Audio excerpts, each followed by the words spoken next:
Hi, I'm Candice Malcolm, and this is the Candice Malcolm Show. We had a very optimistic episode for you yesterday. I went through and pointed out why I was hopeful about the election results, why I'm still hopeful for the country and for Canada.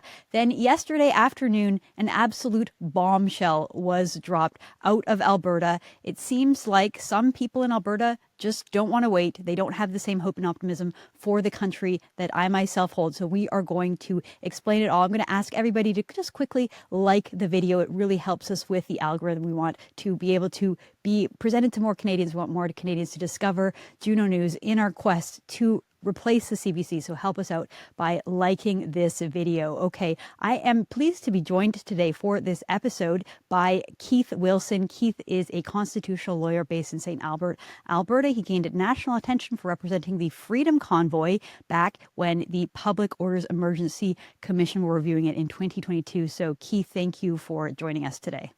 Thank you. Okay, so let's just get to the news. It started when Danielle Smith, Premier of Alberta, came out the morning after the election and basically just called for a reset in the relationship between the feds and Alberta and the provinces. So let me read from her X post here. Okay, so this came out bright and early on Tuesday morning after the election. Premier Smith writes this. She says, I want to congratulate Prime Minister Mark Carney on his minority government election victory last night. I also want to sincerely thank Pierre Poilievre for his powerful and principled advocacy. She goes on to thank Poilievre for his work and his vision.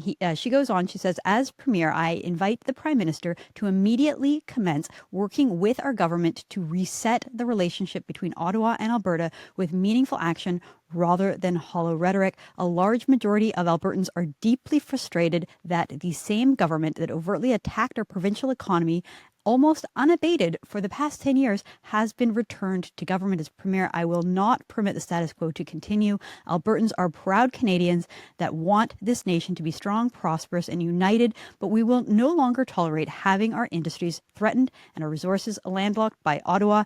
In the weeks and months ahead, Albertans will have an opportunity to discuss our province's future, assess various options for strengthening and protecting our province against future hostile acts from Ottawa, and to ultimately choose a path forward. As Premier, I will facilitate and lead this discussion and process with the sincere hope of securing a prosperous future for our province within a united Canada that respects our province's constitutional rights, facilitates rather than blocks the development and export of our abundant resources, and treats us as a valued and respected partner within Confederation. Our government will be holding a special caucus meeting this Friday to discuss this matter further.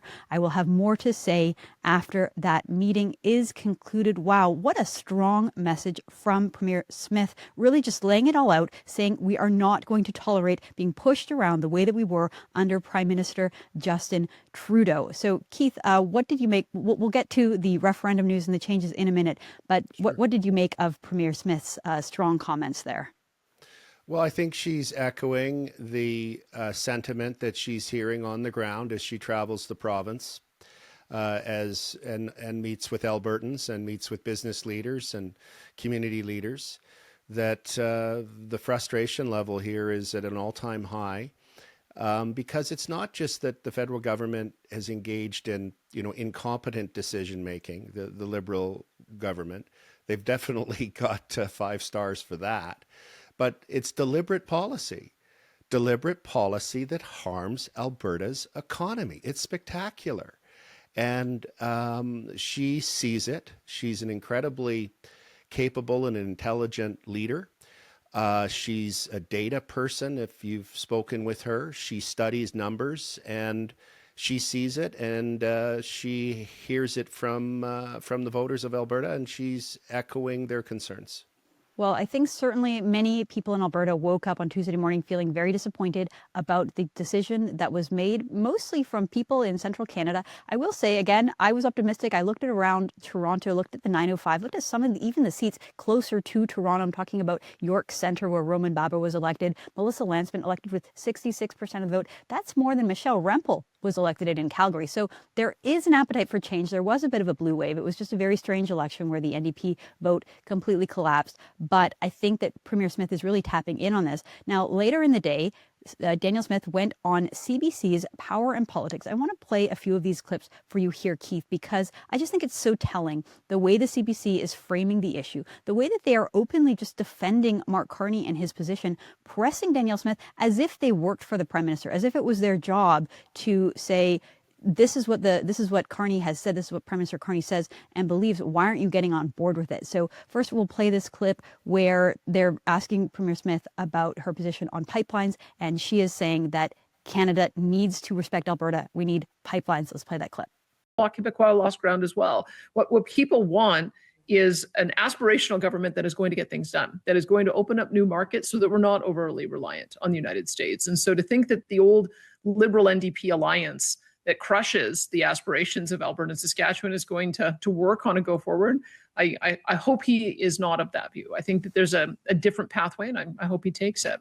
But he has certainly signaled, Premier, that he says he's a pragmatist. He wants to find ways to move forward. He wants to still pursue a climate agenda, but he says he's not completely beholden to hard and artificial caps, for example, with the emissions cap, which I know is still in the consultation process, and I know you fundamentally disagree with it.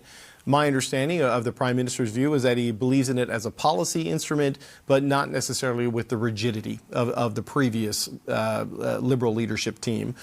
A lot of talk about energy corridors. There seems to be alignment at the First Minister's table.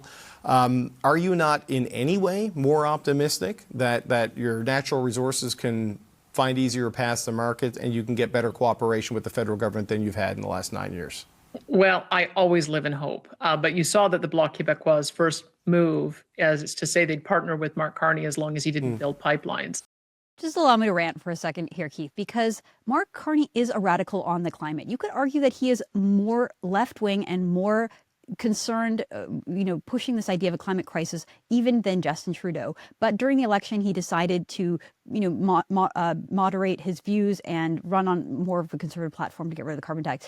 And here you have the CBC grilling Danielle Smith, being like, why don't you just believe him? He's moderate. He's not going to be as bad as Justin Trudeau, and basically just pushing his talking points. It's so absurd and ridiculous to me that that is what the CBC does. Now, just to add context to what Premier Smith said, I want to play this quick clip of Yves-Francois Blanchet, the leader of the Bloc Party. And remember, he could potentially hold the balance of power here. The Liberals only got elected in a minority. The NDP have basically been wiped out. I mean, they do have enough seats combined to form a coalition, but so does the Bloc. And here is what the Bloc is saying the day after the election. Please play that clip. The fact that there's no future for oil and gas, at least in Quebec and probably everywhere, and this has to be said and protected. I have a brand new weapon to do that. Mr. Bonin will be extraordinary carrying that message. So no future for oil and gas in Canada. This is what the leader of the Bloc is saying at this very contentious moment. And so I just go back to the interview with Danielle Smith and David Cochrane of the CBC. I'll play the second bit here, where again, the CBC is kind of condescending to Danielle Smith, saying, why is Alberta acting this way, and talk to me about the separatist sentiments and the Alberta sovereignty. Danielle Smith has a strong response. Let's play that clip.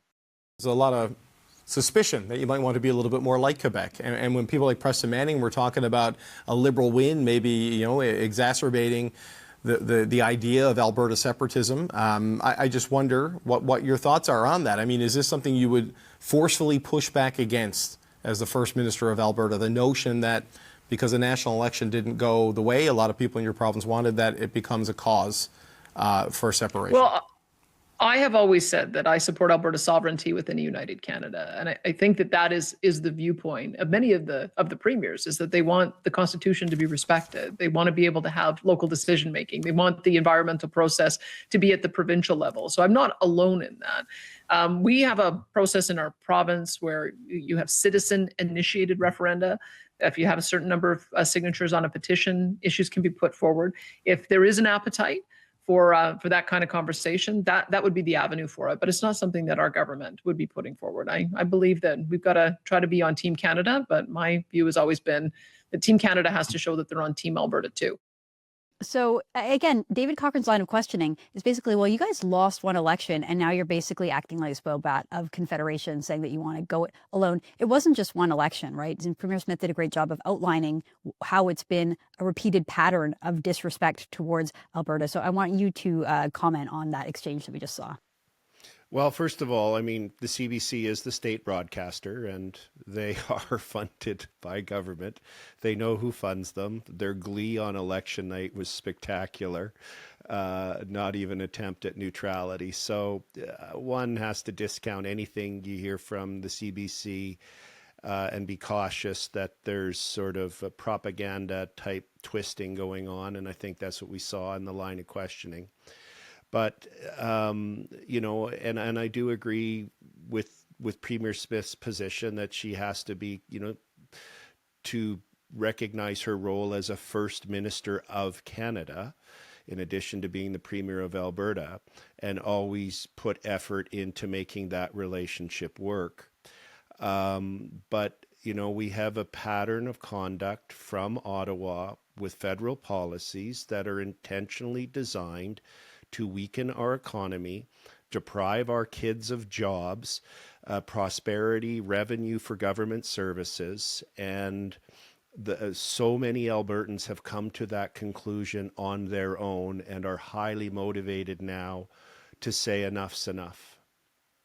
It's so interesting. And so I want to get to the changes in the referendum requirements. You could see it was teased a little bit at the end of that interview on CBC. So news came out Tuesday afternoon that Alberta had made changes to the referendum requirements and amendments to something called the Citizens Initiative Act. So I'm going to read from this Western Standard article released last night at 9 p.m., written by James Snell. He writes, the Alberta government has introduced Bill 54, the Election Statutes Amendment Act, on Tuesday, aiming to enhance the integrity and accessibility of provincial elections while emphasizing referendums several times in its announcement, signaling pushback against the federal Liberal government led by Prime Minister Mark Carney. The proposed legislation, tabled by Danielle Smith's United Conservative Party government, seeks to protect democratic processes, ensure fair and transparent elections, boost public confidence in voting outcomes. According to a government release, the Western Standard asked Smith about the timing of the announcement the day after a federal election, whether she is considering a sovereignty referendum. We were going to introduce the legislation regardless of the outcome of the election, she said.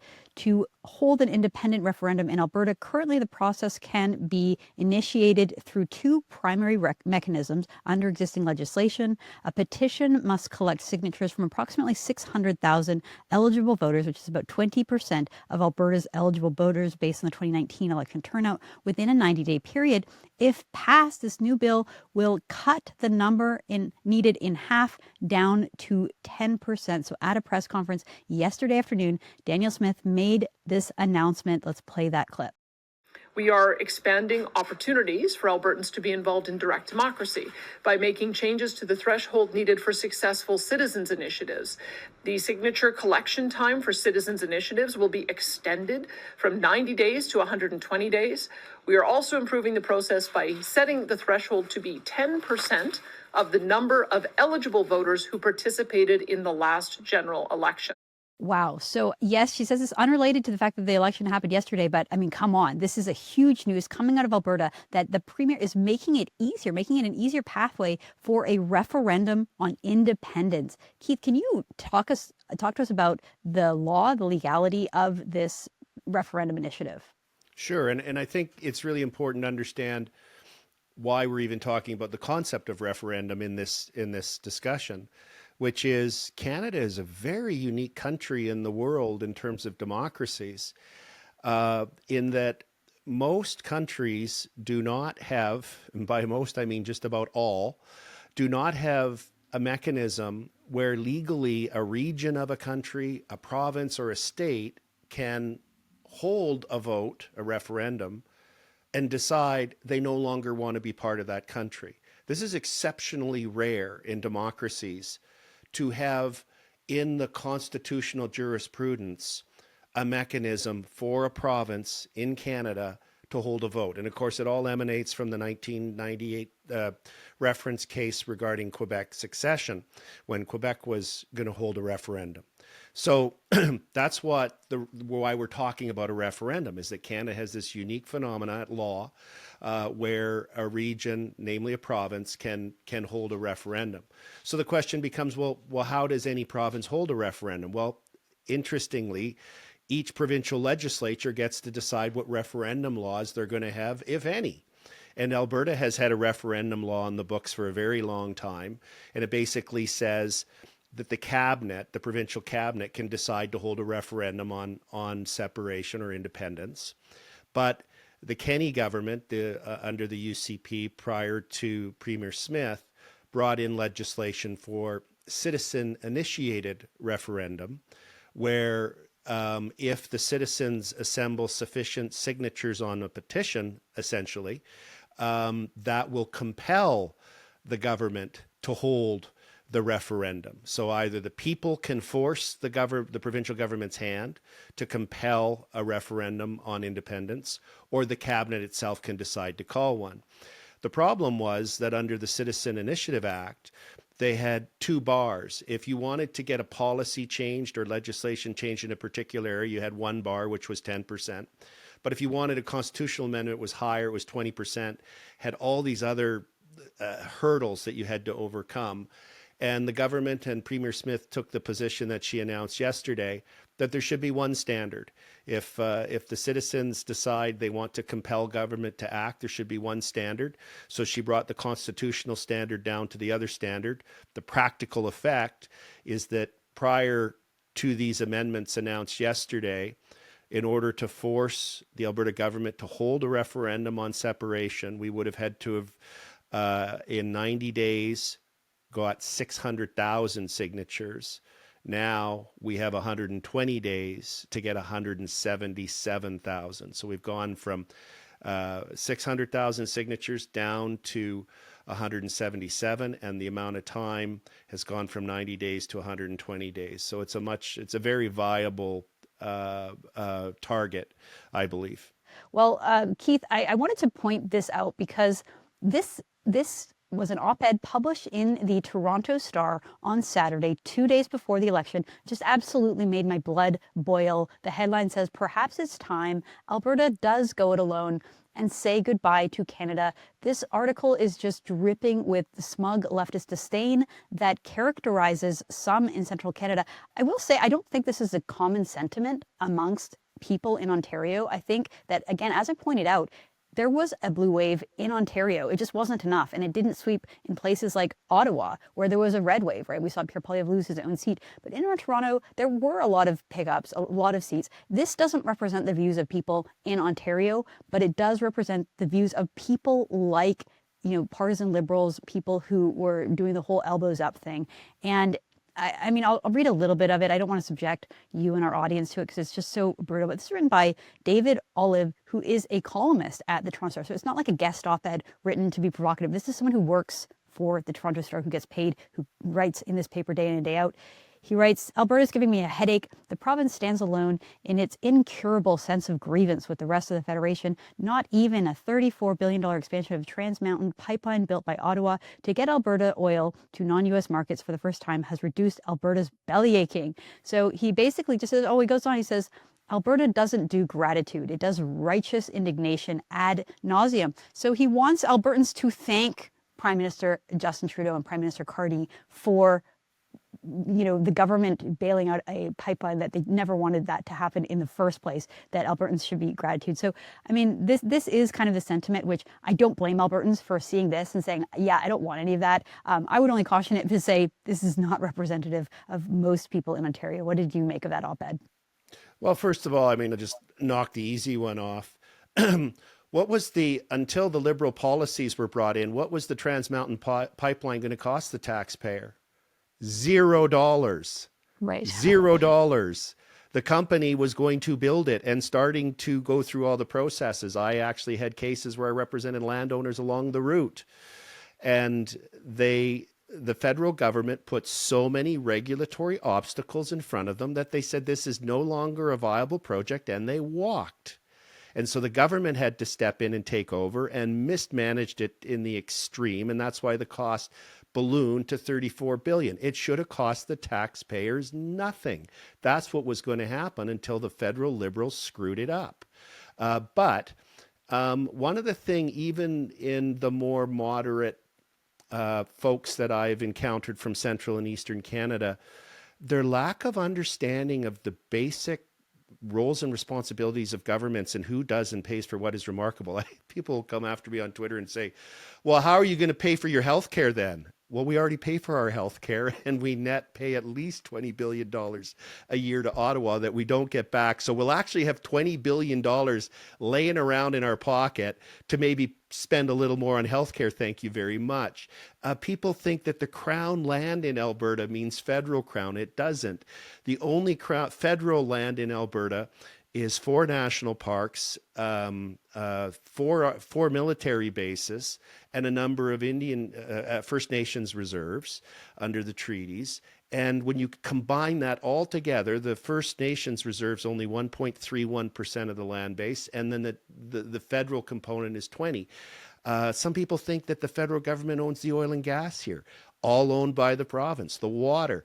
The only thing the federal government really has a responsibility for in Alberta is like running a passport office, and they can't even do that. So it's remarkable to me the lack of understanding. Like Nova Scotia has, and I'm not sure on the exact numbers, but I believe it's around $12 billion is their budget. Almost $4 billion of that comes from Alberta. What's going to happen to Nova Scotia when we leave, right? And if we leave? And so Ontario's now going to have to pay that money. And the fellow from the Toronto Star won't be so smug at that point. The reality is that Alberta is a tremendous asset to Canada. We fund so much of Canada's activities. We ask so little.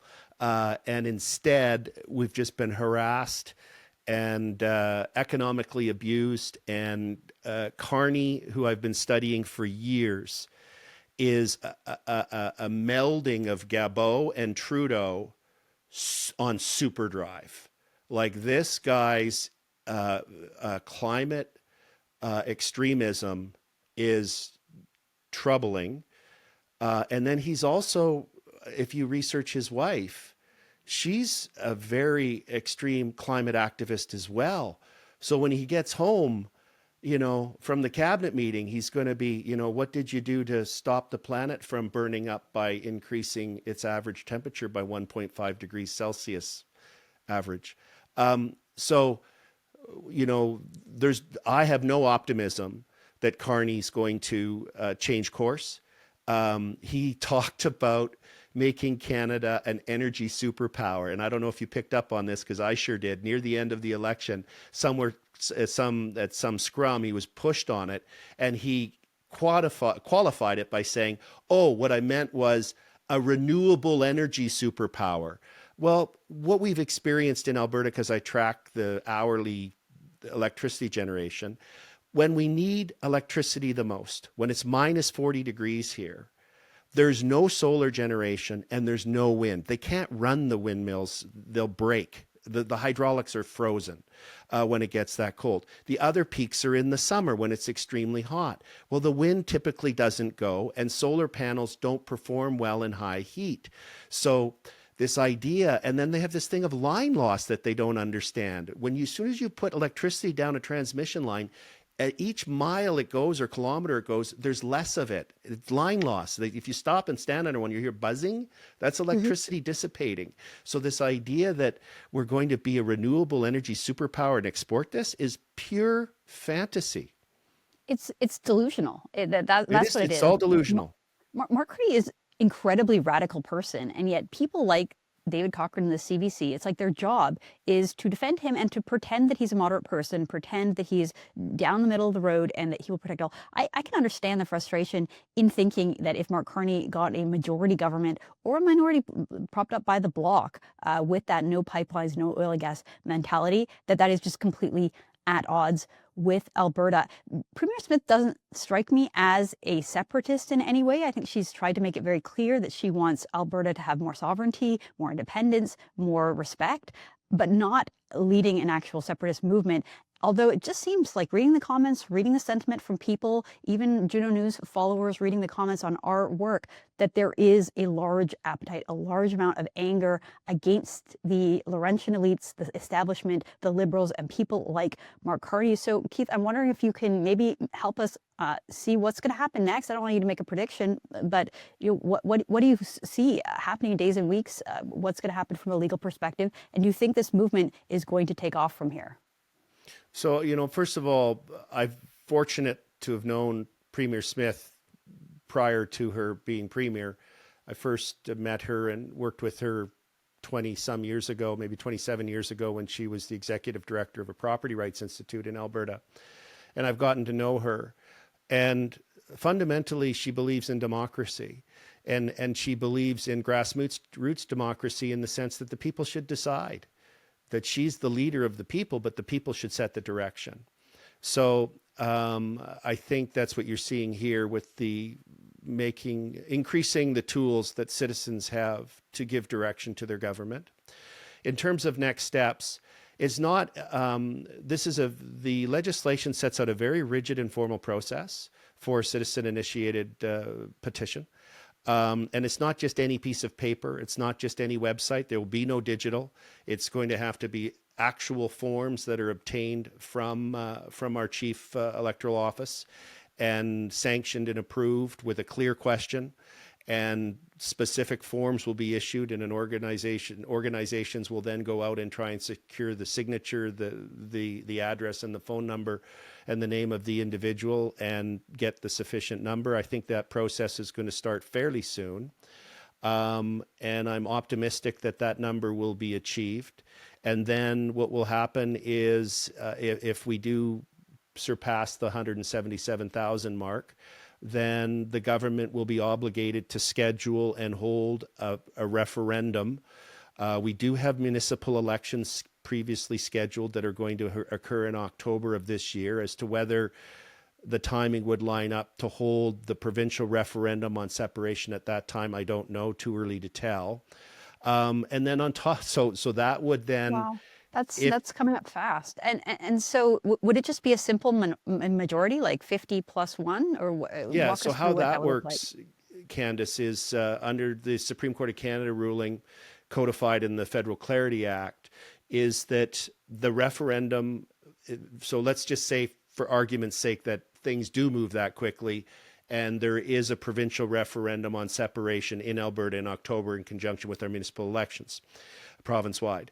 What would then happen is if that passed in the affirmative with a clear majority of Albertans on a clear question, then it triggers a positive legal duty on the federal government, the provincial governments, and First Nations to enter into negotiations with Alberta as to the terms of Alberta leaving Confederation.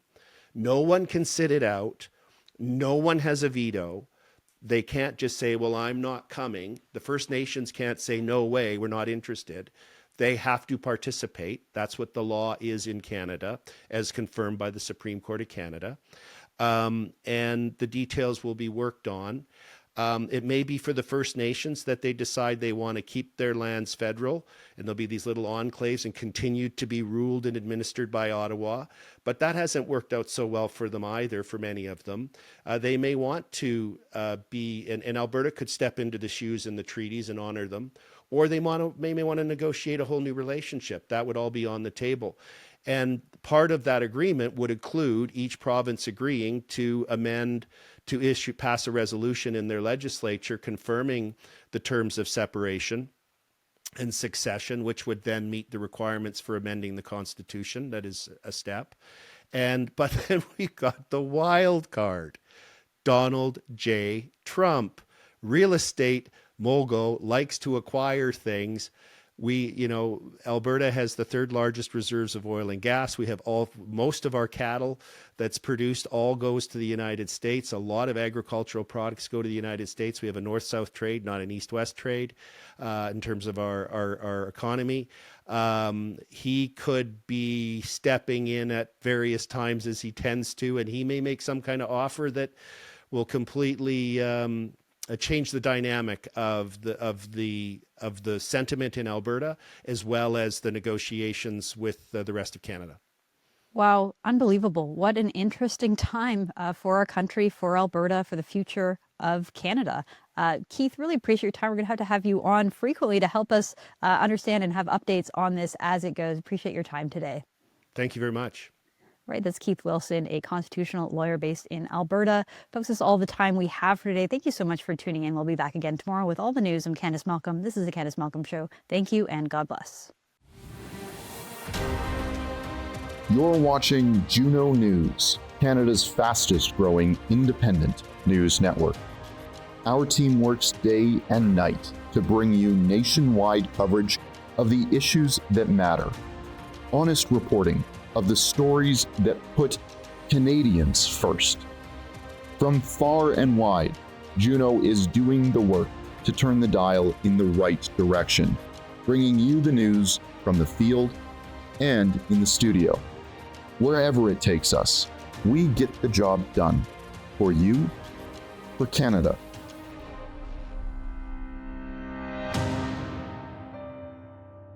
Subscribe today and help us replace the CBC. Go to junonews.com to join the fight.